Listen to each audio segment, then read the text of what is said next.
Today on Dr. Phil. I am the black sheep of the family. Is she addicted to drama? You said everything comes out of her mouth is a lie. I would love to know that she told me the truth. Or is mom way too critical? When I had my miscarriage, she didn't even call me. I don't believe that she was pregnant. She was pregnant. She Good. did have a miscarriage. If you respond to this with a criticism of her, I swear to God we're done. Let's do it. Why don't we stop all the drama, stop all the fighting, and let's go get you better. Here we go. Have a good show, everybody. If I can help get this family back on track, are you willing to do that? Ready, free, take. This is going to be a changing day in your life. Go, Dr. Phil.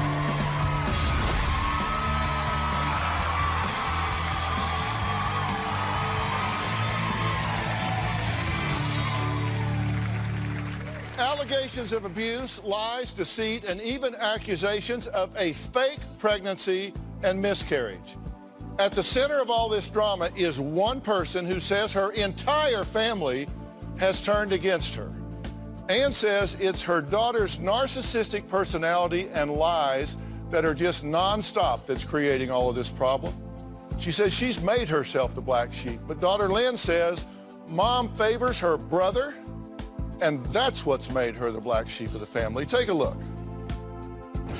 My daughter Lynn is definitely a narcissist. It's almost like she's addicted to the drama. Lynn has lied so much that it has torn my family up. Lynn never takes accountability for anything that she does. Lynn told her high school counselor that she was being abused, and Department of Human Resources, they came to investigate. There was nothing to warrant her claims. It was very hurtful. That is the one and only time I've never abused my children. Lynn went to college. She would talk about how great her classes were. We got a letter stating that she had never shown up for class and that she owed $3,500. I am worried to have Lynn in my house. She's taken my clothes and taken files out of my filing cabinet. Lynn lied a lot, but I think it got worse as she got older. And today, I think it is the worst it has ever been. Well, Lynn says her mother was far from being the perfect mom. I am the black sheep of the family. My mother doesn't take responsibility for anything she's done to hurt me. When I was 4 years old, my father was killed in a drunk driving accident. That would be the marker for where things started going wrong. 2 weeks after my father was killed, my mom found out she was pregnant with my brother. She feels like Tom was her little miracle. My mom treated him different. My mother would make comments to me when I was younger, like, get your fat ass up and start cleaning. I've been in a lot of verbally abusive relationships. I think it's definitely a direct result of what I went through as a child. There was one time she went into a rage. She started hitting me. I had marks on my shoulder and my neck, but still to this day, my mother will not admit to that. When I was 16, my mom told me that she was having an affair. My mother would have me take flowers to the guy that she was having an affair with. When I turned 18, my mom did everything she could to make my life miserable. I did have a college fund that was set up for me. I never saw a dime. My mom admitted that she had spent the college fund. I had to stop going to college because I couldn't afford it. My mother constantly accuses me of lying. Nobody else in my life thinks I'm a bad person like my family does.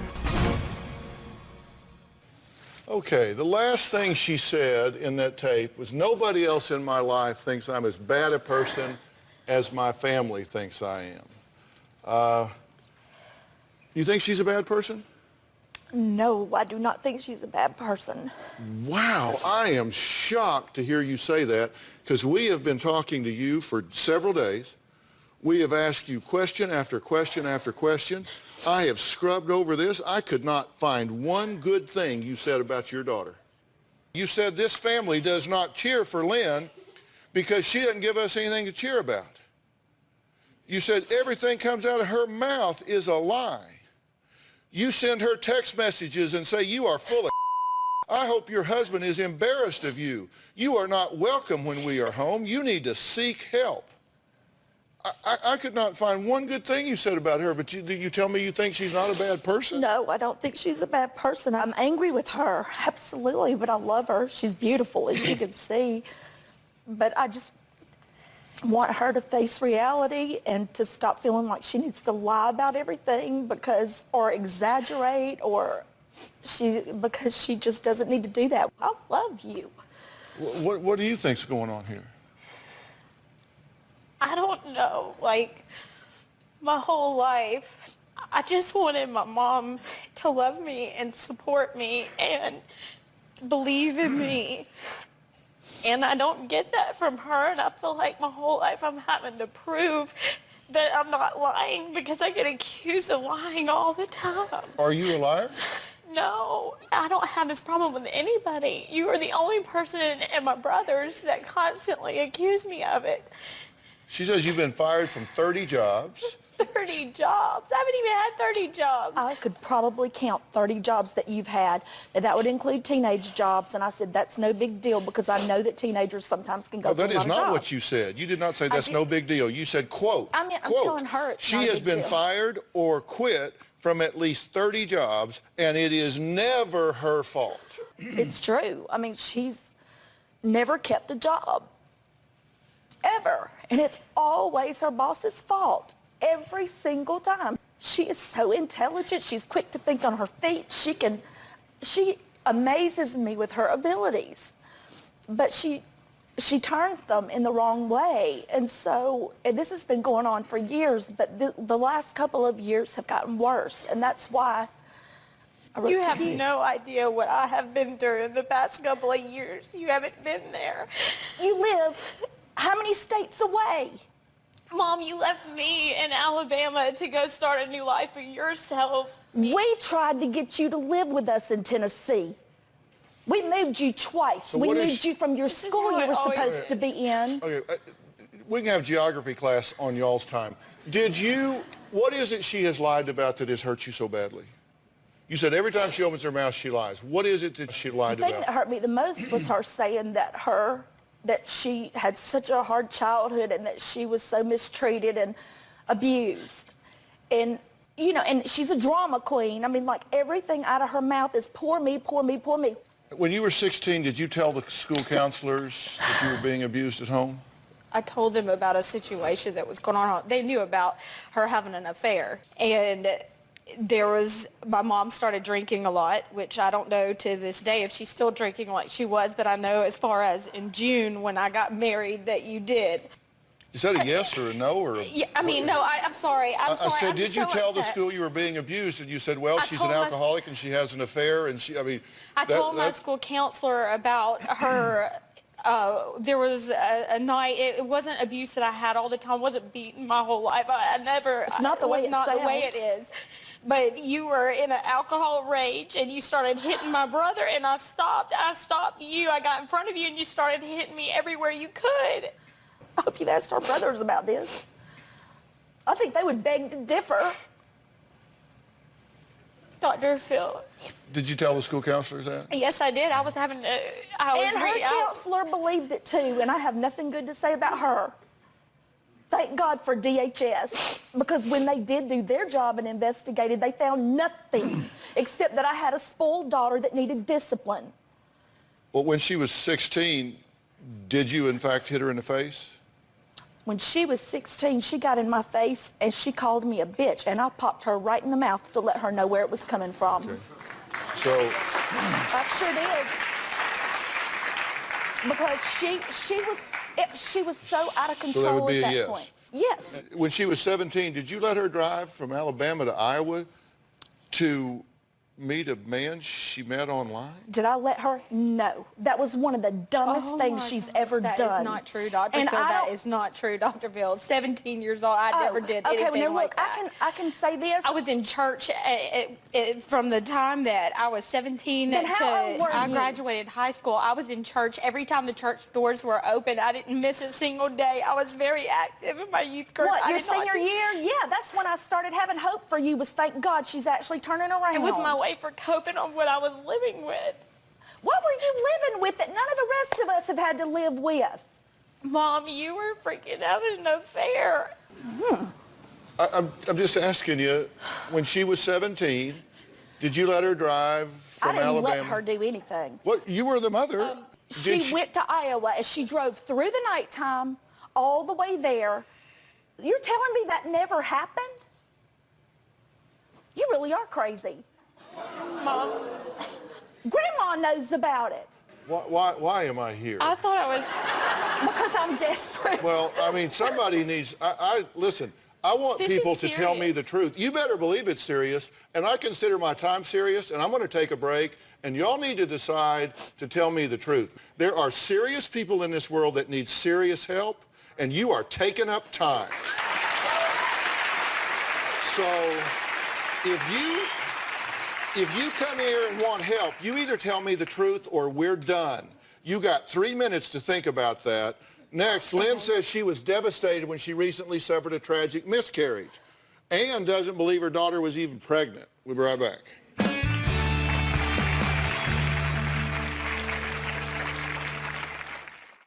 I was 3 months pregnant when my baby's heart quit beating.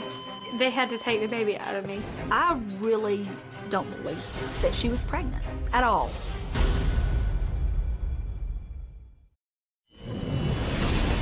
We were at the beach. She was just bebopping along, and all of a sudden she goes, oh my gosh, there's a pearl.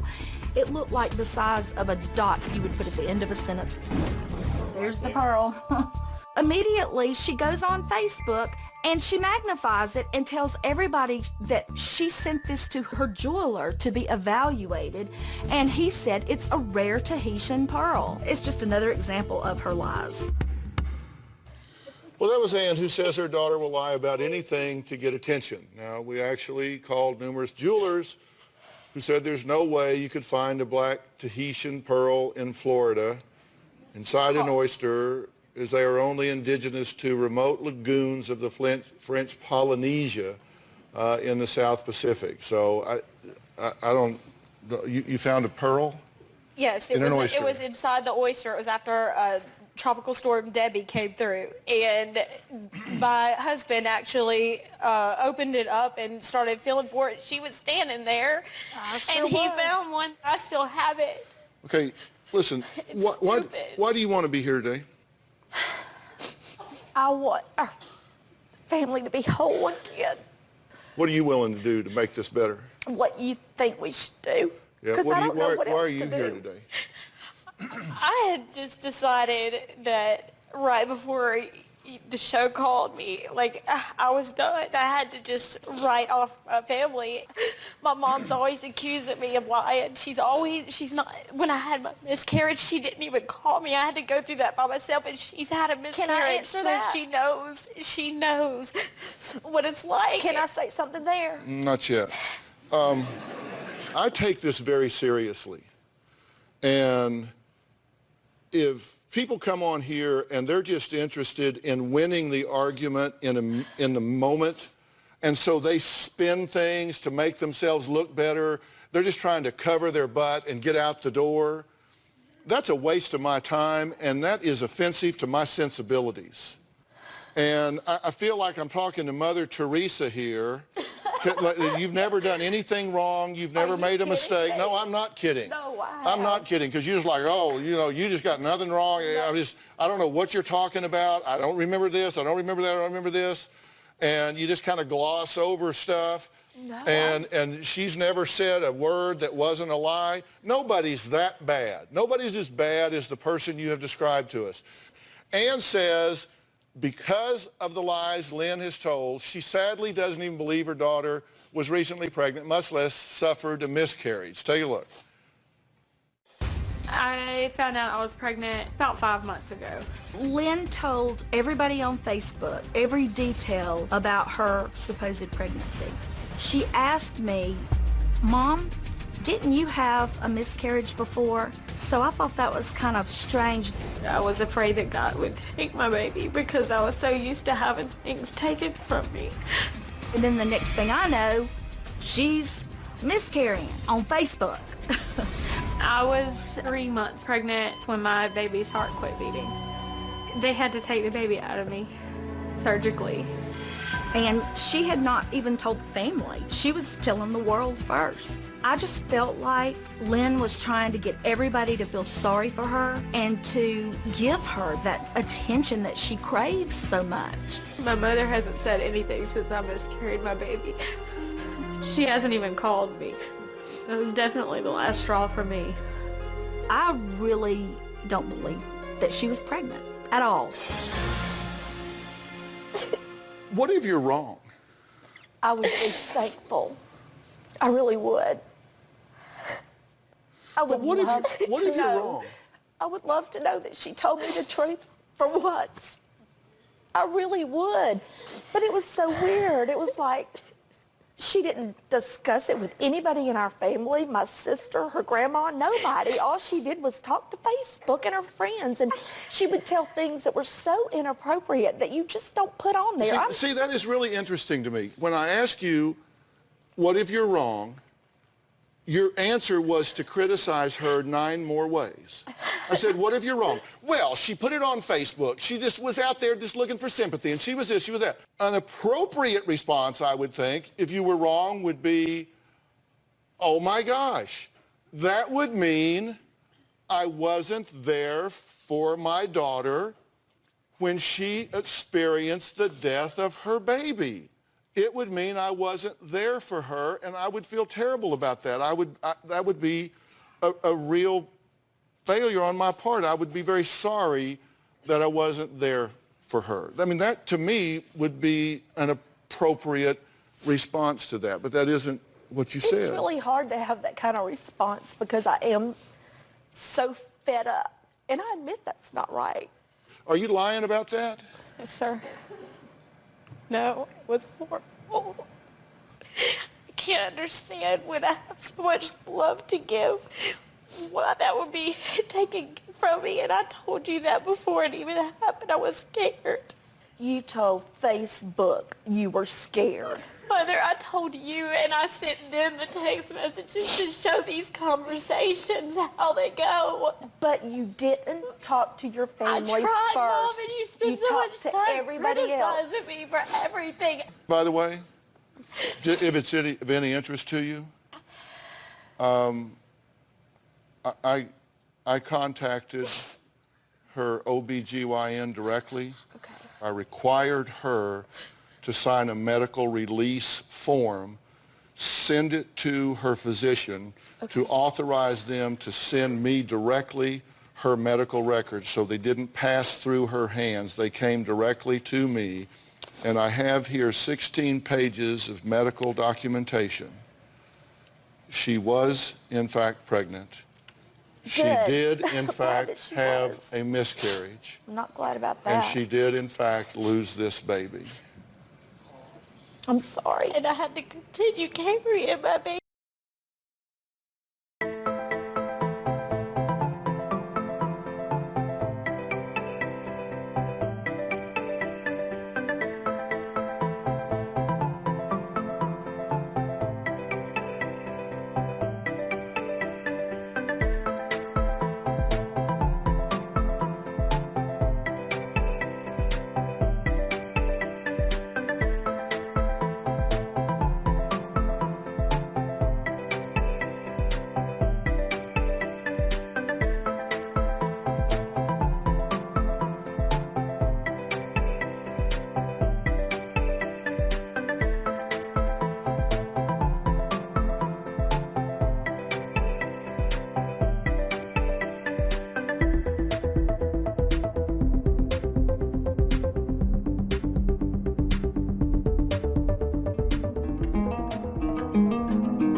baby for a couple more weeks after I was told. And there was a surgical procedure to remove this child from your daughter.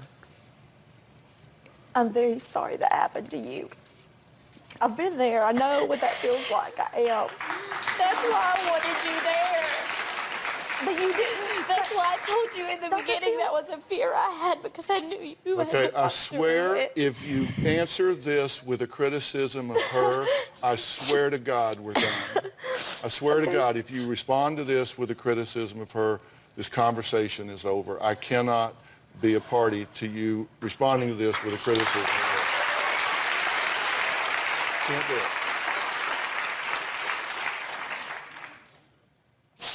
You're going to think of something else to say or nothing. But you can't blame her for you doing whatever it is you did or didn't do. Okay. Do whatever you want to say whatever you want to say, but I can't be a party to that. No, I understand completely, and I know that I've gotten... So I'd have to cross one thing that you've said off of this list, that everything that comes out of her mouth is a lie. Well, I'm kind of glad to know that you we were certainly would pregnant. know that that's no longer true, because we certainly know that this major life event in your daughter's evolution would not be a lie. We would know that that would not be true here, of this major life event. Really, I'm glad to know that. You just automatically accuse me, and then you go discuss my business with everybody. And my poor brothers, you know what? Yes, they've hurt me. They have hurt me bad, but I can't fault them because all they hear is your side. My brothers don't even know me. Well, we're going to take a break, and then we're going to talk to Lynn's brother. He says his sister is to blame for the problems in their family, not their mother.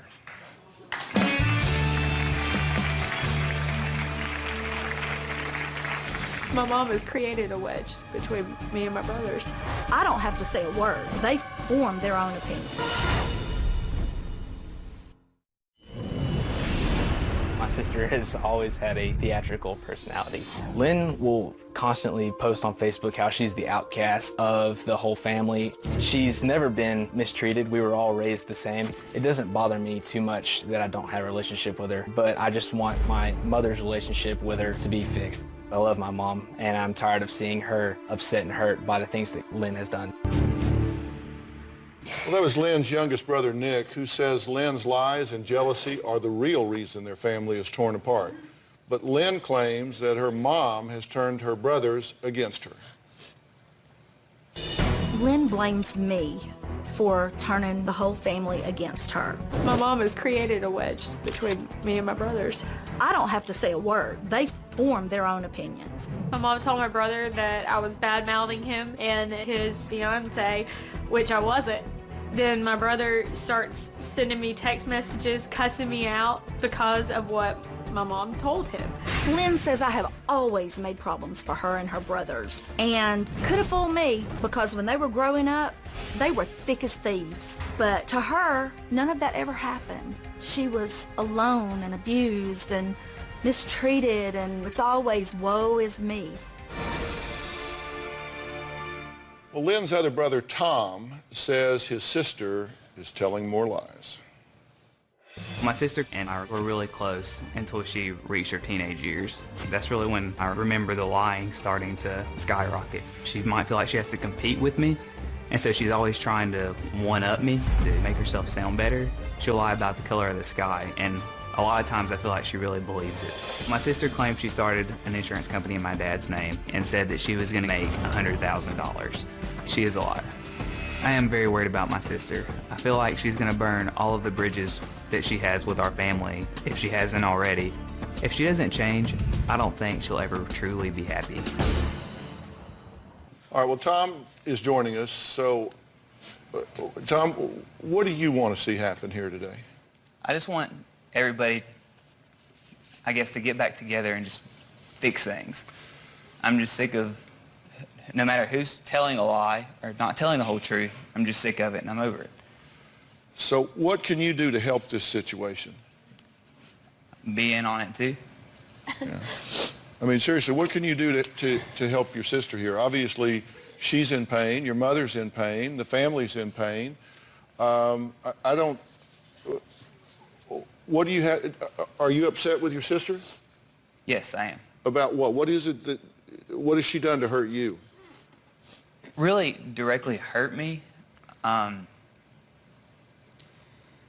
telling the truth about a job and my dad's, or a company she had, an insurance company she came up with in my dad's name, and said she was going to go down to, she was living with us at the time, she was going to go leave and go start working, and she was going to make $100,000 in 1 week.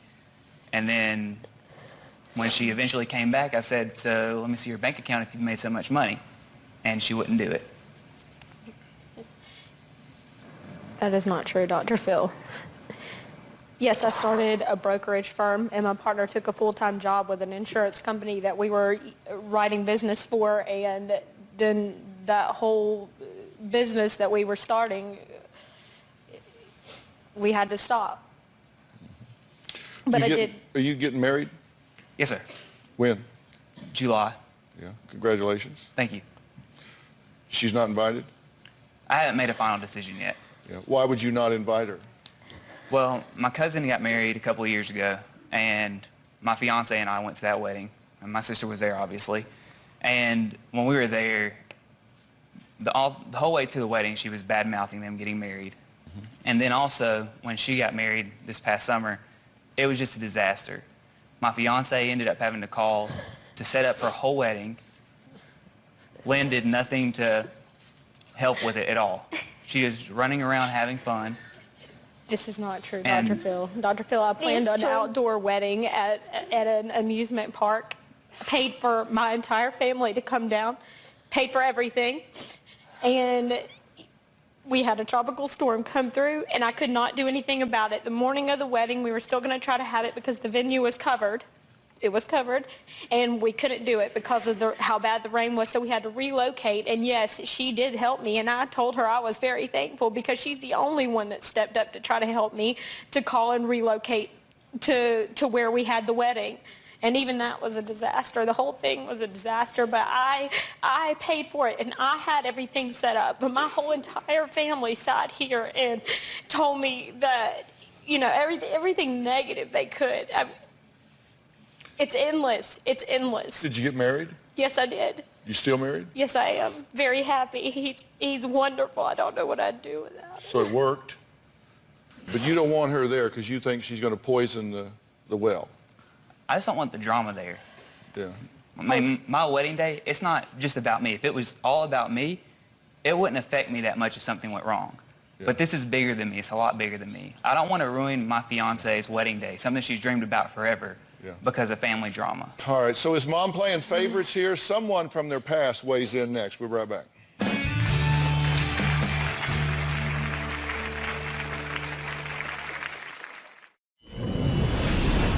I have not been invited to my brother Tom's wedding. I don't want to have all the drama that's associated with my sister. She's so inappropriate. You would think she was raised under a bridge. I blame my mom for putting that wedge between my brother and I.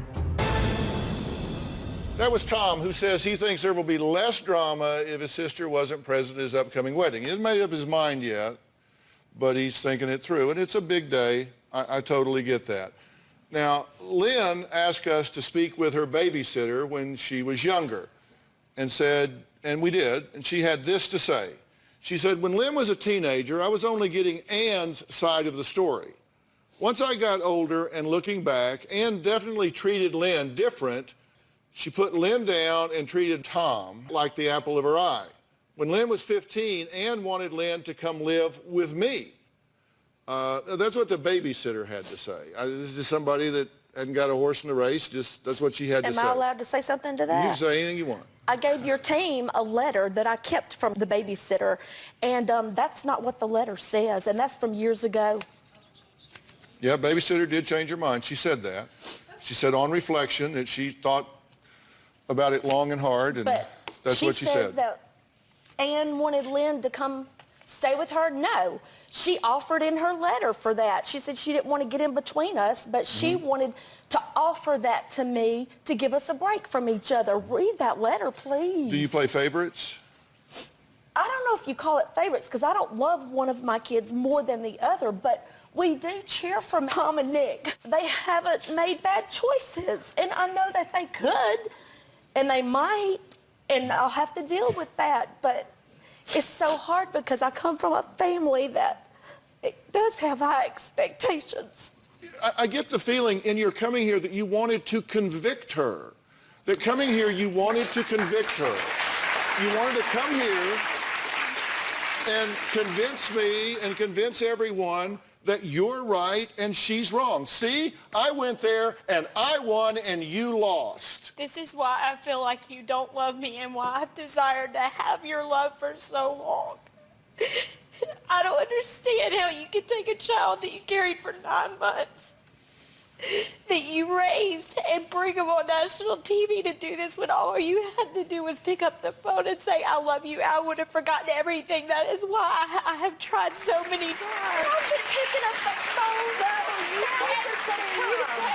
You will not call me. You have not called me since I've Did you tell him that you told me not to call you? Have you told him that? I gave him every text message that we I'm not talking exchanged, about Mother. text. I'm talking no, Mother, about... I gave him, and that is exactly, I told you, do not call me unless you have something positive to say, because I don't want this negative in my life. I have made a life for myself, and I am very happy, and I'm proud of me, and so are the people who surround me. And if I can't get that from you, I don't want it. That's all I want. That's all I wanted since I was little, was your love. I just wanted to be loved. I wanted to feel important. Well, there's a major event that has had an impact here, and I want to talk about that. We're going to take a break. I want to talk about how the death of Lynn's father changed the entire dynamic of this family and forever affected both Ann and Lynn. We'll be right back.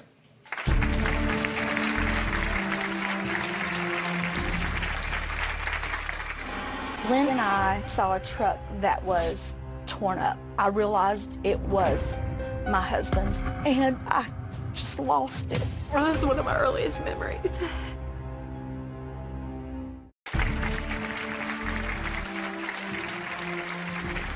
As we mentioned earlier, Lynn and Ann both witnessed the horrific death of Ann's husband, who was also Lynn's father. Lynn says no one ever taught her how to grieve for her loss. Take a look at this, and then we'll talk about this and hear what you had to say.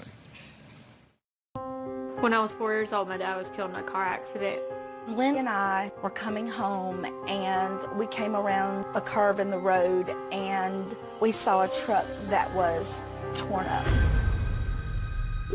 I realized it was my husband's truck, and I just lost it. I still to this day remember my mom screaming, "You can't do this to me." He was dead on impact. I remember the fire department using the jaws of life to get him out. I remember that sound to this day. They let me lay next to him when they took him to the hospital. That was very painful for both of us. Well, that's one of my earliest memories. And I was Daddy's little girl, so that was really hard. I don't feel like my mom was really there for me. I had to learn how to grieve on my own. It felt like my whole life I was standing on a rug and it kept being pulled out from under me.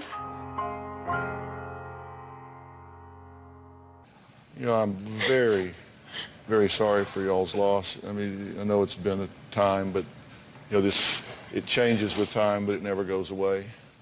I certainly hate that that's one of your first memories. It goes back to that time, and it is a marker for you. And, you know, you heard her say that, you know, she felt like she had to learn to grieve about that on her own. But I don't understand that part of it. Because you were grieving, Mom. Everybody, Yes. all the adults around me were grieving, and I was a child. I didn't know how to grieve. I didn't know how to deal That's with why that. I put you in Rainbows for All God's Children. Mom, they made me write on a piece of paper what happened and burn it. Oh, I needed my mom. You're asking me how I can help you. And one of the ways I can help you is to try to get you to get out of yourself, get out of your point of view. The whole point of empathy is to stand in someone else's shoes, see things through their eyes, and experience what they're doing. Look, has she made mistakes? Of course she has made mistakes. But if you walk through her shoes and see things through her point of view, where she says she was a daddy's girl, okay, you know that. Oh, yeah. Okay, then you move on in your life, not inappropriately. I don't mean to suggest that at all, Ann. You move on in your life, but then she sees you begin to have a relationship with someone else. I'm not criticizing it, not inappropriately, but from her point of view, that can be a particular challenge, okay? And there were some things that, there was some involvement that she had in those things that were particularly difficult for her. Right. Okay, where she was put in a position of kind of being in the middle of that created some particular emotional pain for her. And then we know that when you lost your husband, 2 weeks after that, you got some very significant news. Tell me what it was.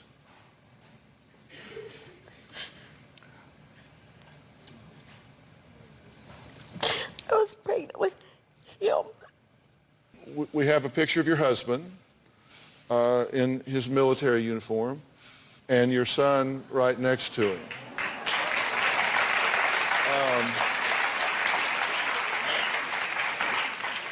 And I mean, boy, the apple doesn't fall far from the tree right here.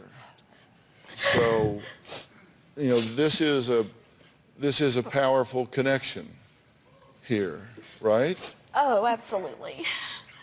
We still love his family too. His My mom way and of- dad, they're wonderful. My way of trying to help my brother understand me and for us to bond. Last year, I paid for him to fly with me to where my dad's family lives. He doesn't know his family. And it was an opportunity for him to get to know a part of himself that he never knew before. He didn't know that. He's not had them in his life. He Seems needed like a to. very caring thing to do. Yeah, definitely. You appreciated that? Very much so. It was wonderful. We had a blast. It was a Y'all lot of got fun. along well Yes. during that? Yeah. All right, think about this. We'll be right back.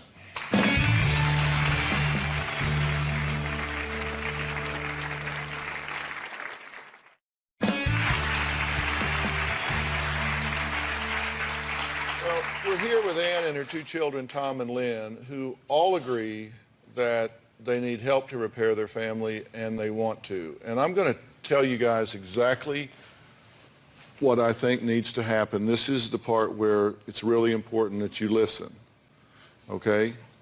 Here's the problem. Once we decide that we have the answers, once we decide that we figured it out, we've solved the puzzle, we stop processing data. And the only data that we might process is that which confirms what we believe to be true. So if you decide in your mind that everything that comes out of her mouth is a lie, that she's just a bad person, a loser, a liar, then the only data you'll process is that which supports your conclusions. You'll look for examples, reasons to support what you believe. See, there she is. Oh, another example. Oh, that's what I expect from her. Okay? And you won't see anything that contradicts that because we tend to trust and believe ourselves. So the window closes and you don't process any new data. Everybody does it. I do it, you do it, everybody does it. What I want you to do is reopen the window because you're not right. You have to decide, you know what, I'm going to reopen the window. I'm going to reopen the window. The only thing that changes the flow of things is if something significant happens to change the flow. Hopefully, coming here is a significant event. Hopefully, this is a significant event.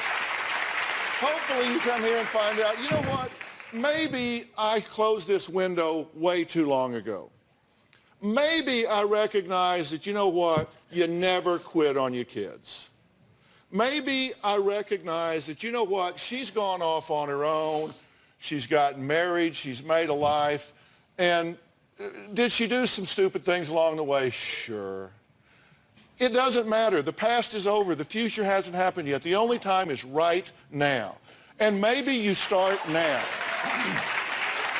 And does that mean that you just lead with your chin? Maybe you take a step at a time and you say, you know what? Let's get together for short periods of time.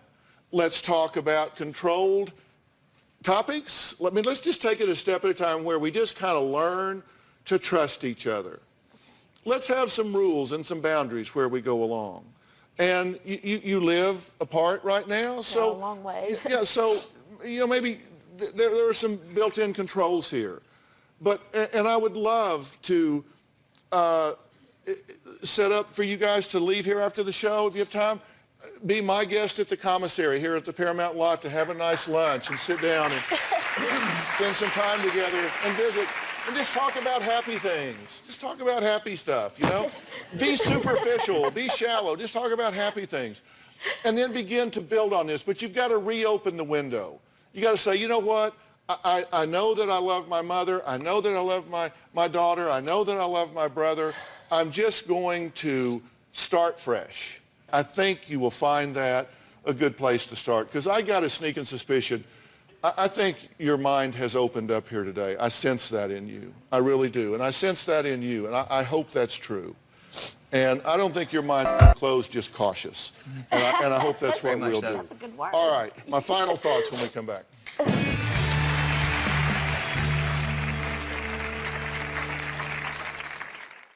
Well, I want to thank my guests today for sharing their story because, listen, when we're talking about family, it's so important, and you guys are really teaching tools because there are so many families that are out there that have tension, and when we talk to families here, families at home can say, wow, I kind of see myself in this part of that story or this part of that story, and hopefully it inspires them to kind of do some of the things that we're talking about here.